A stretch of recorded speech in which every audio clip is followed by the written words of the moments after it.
નમસ્કાર, આજના મુખ્ય સમાચાર એન્કર પ્રાચી સાથે।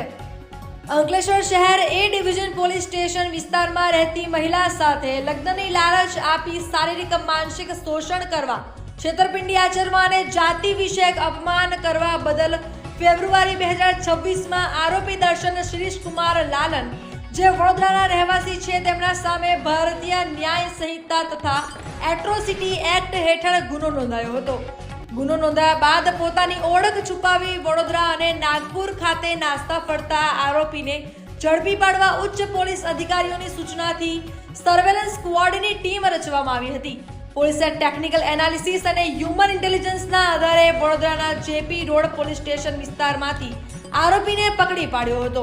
પીઆઈ પીજી ચાવડા અને તેમની સર્વેલન્સ ટીમ દ્વારા હાથ ધરાયેલી આ સફળ કામગીરી બાદ પોલીસે આરોપી વિરુદ્ધ આગળની કાયદેસરની કાર્યવાહી હાથ ધરી છે।